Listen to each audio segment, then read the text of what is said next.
মন্ত্রী মশাই, আদেশ করুন মহারাজ। রাজ্যের ভিতরে এলান করে দাও, আমার একটা রমণীর দরকার।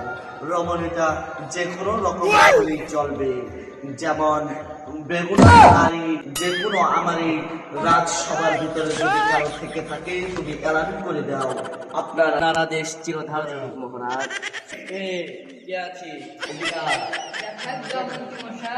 তাকে এলান করে দে, রাজা টেরাবাসের একজন রমণী চাই। মন্ত্রীমশাই, আপনার আদেশ স্থির ধার্য হোক। আজকের মতন রাজসভা এখানেই সমাপ্ত। শোনো, পাতালপুর রাজ্যের রাজা টেরাবাসের জন্য একটা রমণী দরকার।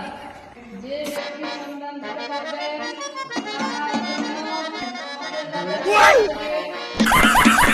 মন্ত্রী মশাই, এখন কি আমার জন্য কোন রাজের রাজকন্যা আমার বিবাহের প্রস্তাব গ্রহণ করেনি? জারি করে দিয়েছি, এখনো খবর আসেনি, তবে আমি খবর নিয়ে আপনাকে জানাবো অতি শীঘ্রই।